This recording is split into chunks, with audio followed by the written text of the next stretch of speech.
राज्य तो मांग लूंगा, लेकिन जिससे राज्य मांगूंगा उसको राज्य से वंचित कर दूंगा।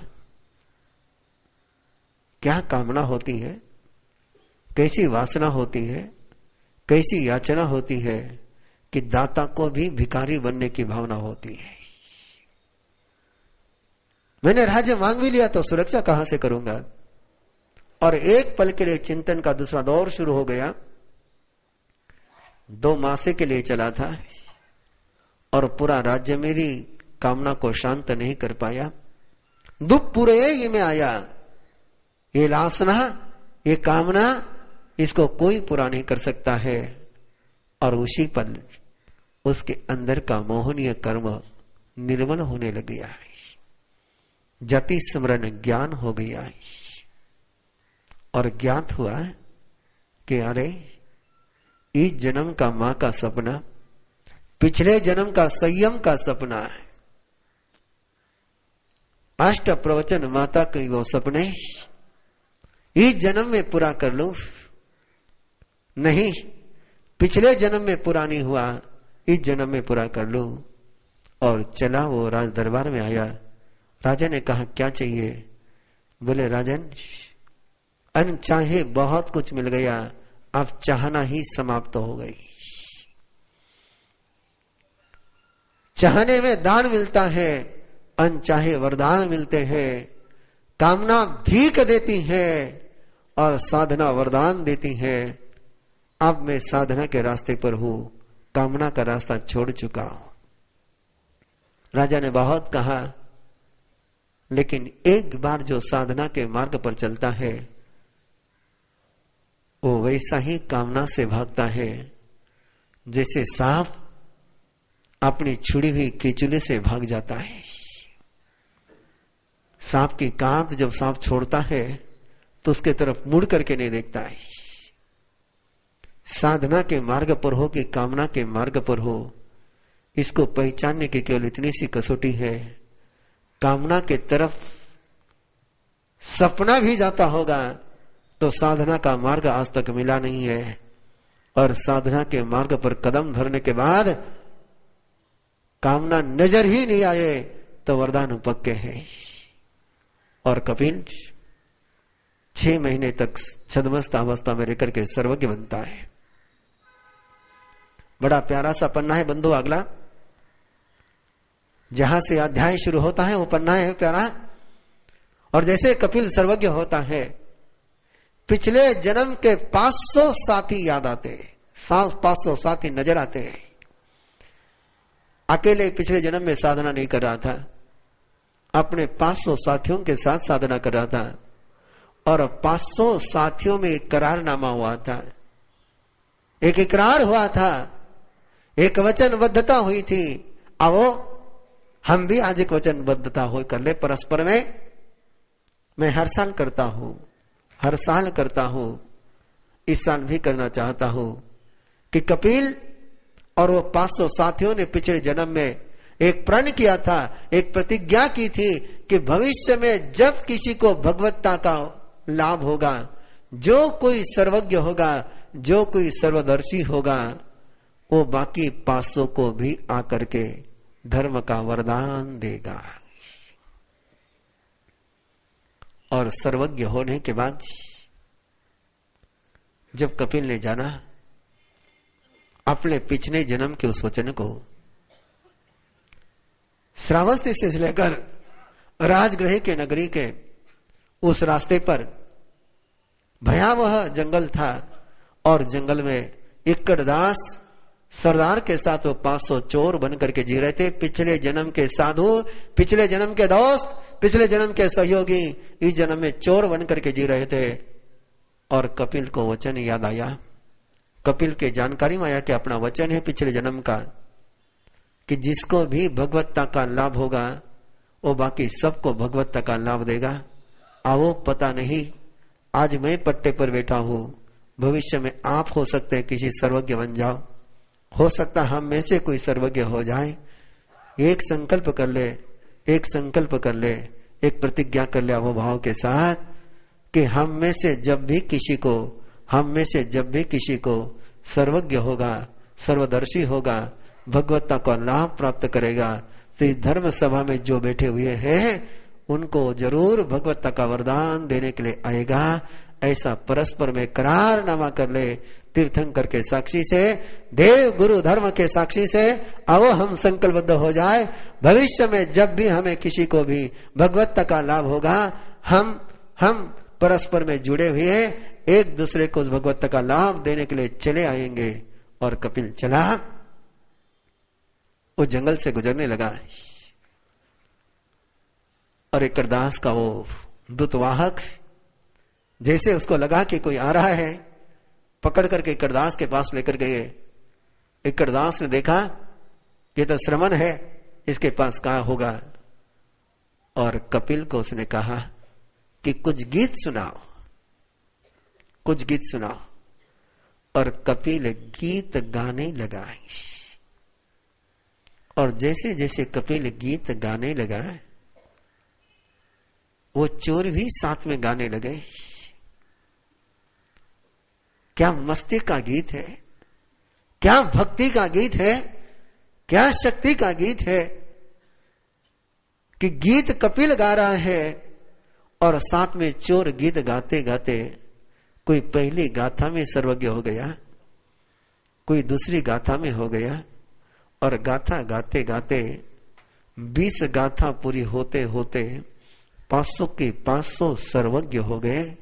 ऐसे लब्धि संपन्न, ऐसे सिद्धि संपन्न, ऐसे शक्ति संपन्न। आओ इस अध्याय की आराधना करें, इस अध्याय के एक एक अक्षर को अपने अंतर मन में रमा ले, इस अक्षर को अपने गुण गुण में गुना ले, ऐसी गहराई से गुनगुना ले, ऐसी गहराई से गुनगुना ले कि 500 चोर साहूकार हो सकते हैं, 500 चोर सर्वज्ञ हो सकते हैं, तो हम क्यों नहीं प्रभु के उपासक हो सकते हैं। आओ इस आस्था के साथ गान करें। अधोव्यसा संयमी संसार में दुख पौराये, किम नाम हो जतम कमयम जेणम दो गईम गच्छे जा। एक ही प्रश्न, और ये प्रश्न हर गाथा के बाद आएगा। हर गाथा के बाद ये चौथा चरण, ये तीसरा और चौथा चरण हम गाएंगे कि इसको ध्रुवक छंद में इस अध्याय की रचना हुई है। और ध्रुवक छंद के रचना के अंतर्गत जो अंतिम चरण होता है उसको हर गाथा के बाद गाया जाता है। ये आराधना के सूत्र है और इसलिए ये आराधना के कुछ मंत्र आपके सामने है। अधोवे असासयम्मी संसार में दुख पौराए। ये अध्रुवा, ये चंचल, ये अस्थिर, ये नश्वर और दुख प्रचुर संसार में किम नाम हो जतम कमयम, वो कौन सा कर्म है, वो कौन सा कर्म है जेना हम दुर्गईम न गच्छे जा, जिसके कारण से मैं दुर्गति में नहीं जाऊंगा, जिससे मेरी दुर्गति न होगी। एक सवाल बार बार अपने अंतर मन में 24 घंटे के लिए गुंजाते रहे। पहला एक सवाल दिया था, कस हेवम पुरा कावम जुग खेमम न संविदे। और दूसरा सवाल है, किम नाम हो जतम कमयम जेणहम दुर्गईम न गच्छे जा। वो कौन सा कर्म है, वो कौन सा कर्म है, वो कौन सी कृति है, वो कौन सी उक्ति है, वो कौन सी भावना है, वो कौन सी साधना है कि जिसके कारण से मेरी दुर्गति न हो। इस सवाल को निरंतर अंतर्मन में गुंजित करते हुए चलेंगे। अधोवे संयमी संसार में दुख पौराये, किम नाम हो जतम कमयम जेड़ा दुर्गईम विजयी तुपुव संजोयम नसीने हम कहीं चिकुवे जा। हसीने हसीने करे ही दोष पवो से ही मुझे भी को, किम नाम हो जतम कमयम जेणहम दुर्गईम न गच्छे। तो नानदंसन समग्रो हियनिशेषाय सर्वजीवानां तेषि विमोचनाय भासयि मुनिवरो किं नाम भोजतं कमयं जेनाहं दुर्गैं न गच्छेत् सौवं गन्तं कलहं च विपजयेतः वियं भिक्खु सर्वेषु कामजायेषु पासमानो न लिपयितायि मयं जेनाहं दुर्गैं न गच्छेत् भोगामिषदोषविषण्णे हियनिश्चयस्य बुद्धिवोच्यते बालेयमन्दिये मूढे वज्रैमच्छियावकेलमि किं नाम भोजतं कमयं जेनाहं दुर्गैं न गच्छेत् दुःपरिचयाय मे कामा नो सुजहाधीरपुरुषेहिम् असन्ति सुवयासाहु जे तरन्ति अतरं वनियाव किं नाम भोजतं कमयं जेनाहं दुर्गैं न गच्छेत् समनामुये गेवयमाना पाणवहं यायानन्ता मन्दानरयं गच्छन्ति बाला पाविया इन्दिटीं किं नाम भोजतं कमयं जेनाहं दुर्गैं न गच्छेत् नहुपानवहं अनुजाने मुच्चे जकयायि सर्वदुःखानाम् एवं आयर्यहिमकायं जेहि मिमोसाधम्मोपनतो किं नाम भोजतं जेनाहं दुर्गैं न गच्छेत् पानेयनायिवाये जा शेषमियेति उच्चयेत् तवो से पावयं कम्मं निजायुदगंवतलावो किं नाम भोजतं कमयं जेनाहं दुर्गैं न गच्छेत् जगनिष्यहिं भूयेहिं तसनामेहिं थावरेहिं च नोते सीमारं विदण्डं मनसा वयसा कायसा चैव किं नाम भोजतं कमयं जेनाहं दुर्गैं न गच्छेत् शुद्धे स्नावरचारणं तत्तटवेजभिको अपानं जायाय घासमे सेजा रसगिन्देन सियाभिकाय किं नाम भोजतं कमयं पन्तानि चैव सेवेजा सियपिण्डं पुराणकुम्मासम्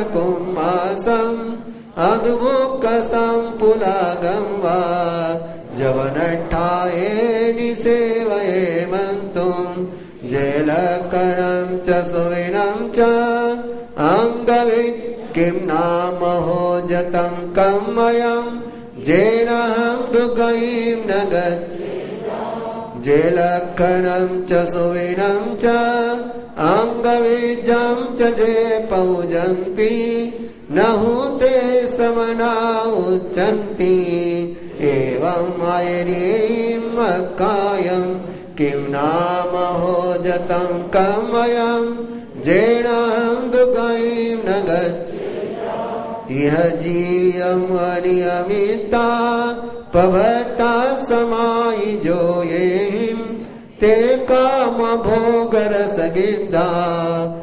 वज्जन्ति असुरे काये किं नाम भोजतं कमयं जेनहं दुर्गतिं न तत्तो वियवटिता संसारं बहुम अनुपरिणन्ति बहुकमले वलिता भोई भोई सुदुल्लहात् किं नाम जतं कमयं जेनहं दुर्गतिं न कसिनं बीजोइमं लोयं परिपूर्णं दले जैकस तेनाविषेण सन्तुषे यदुपरये मे आया किं नाम जतं कमयं जेनहं दुर्गतिं जहाँ लाभो तहाँ लोहो लाहा लोहो पवडई दो मासकयं कज्जं कोड़िये विननितियं किं नाम हो जतं कमयं जेनहं दुर्गतिं न नोरकसि सुगिच्छे जा गंडवच्छा सुने गचितासु जाओ पुरी संपलोभिता खेलन्ति जहावदासें किं नाम जतं कमयं नारे सुनो वगिझे जा इति विपजय अनगारे धम्मं चपे सलवनच्चा तत्तटवे जबिको अपनं किं नाम जतं कमयं जेनहं दुर्गतिं न ये सधम्यखाये कविरेणं च विशुद्धपन्नेनं तर्हिन्ति जे उकायन्ति तेहि माराया दुवे लोगा तर्हिन्ति जे उकायन्ति तेहि माराया दुवे किं नाम जतं कमयं जेनहं दुर्गतिं न तिमिति कविनियम नामम अठमम अध्ययनम संपूर्णम किम नाम हो जतम कमयम जेनहम दुर्गतिं न गच्छेजा। ऐसा कौन सा कर्म है जिससे मैं दुर्गति में न चला जाऊं?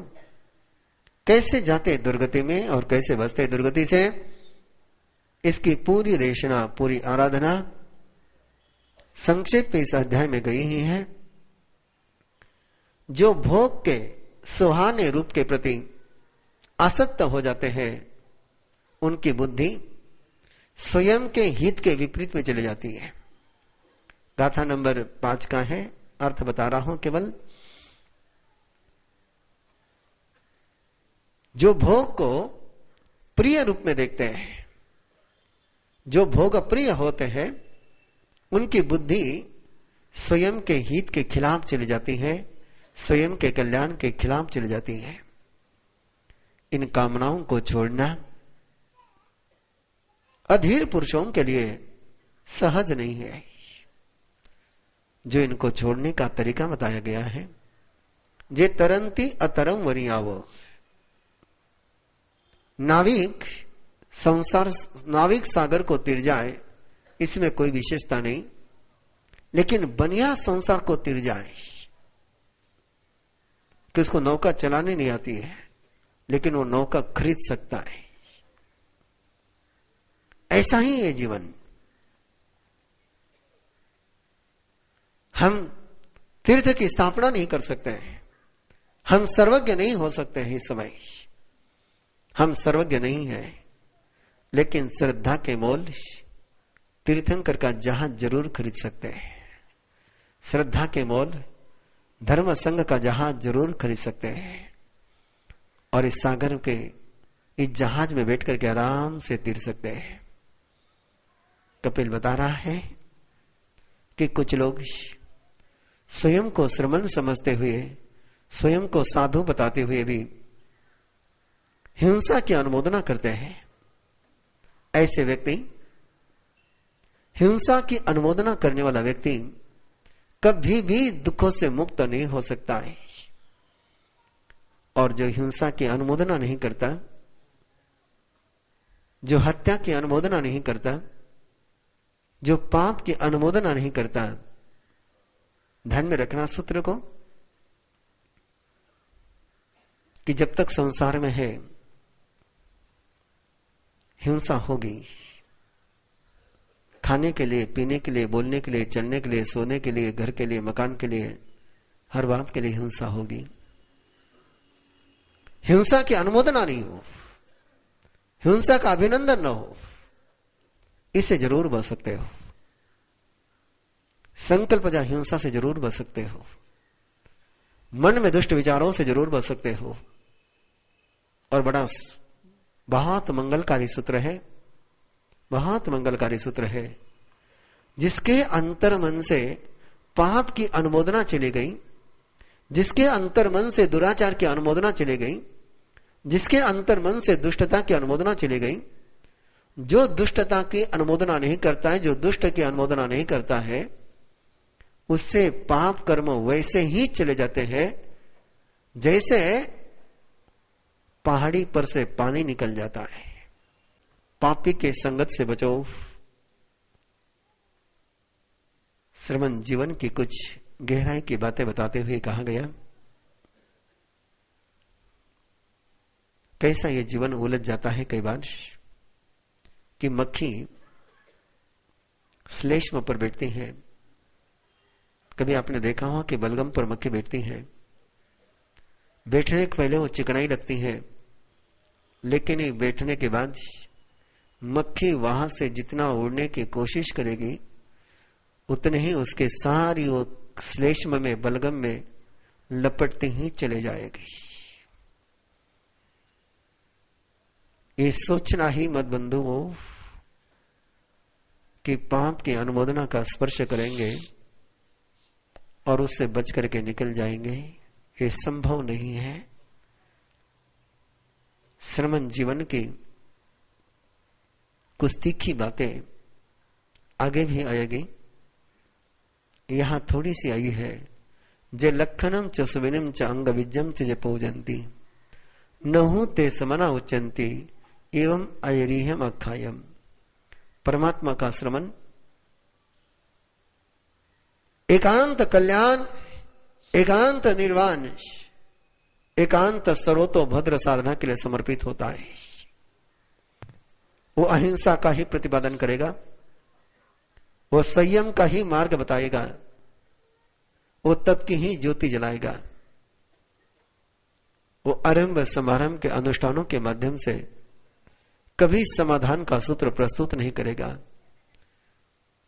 जो लक्षण के आधार पर, सपन शास्त्र के आधार पर, अंग विद्या के आधार पर लोगों में समस्या का समाधान देने का प्रयास करते हैं,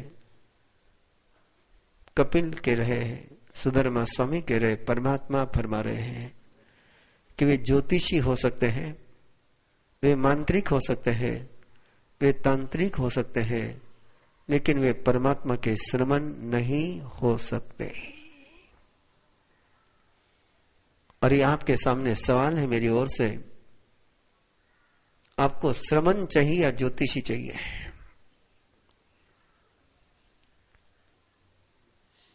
इस धर्म मंच पर बैठने वाले संत को संत के रूप में आप देखना चाहते हैं या ज्योतिषी के रूप में देखना चाहते हैं?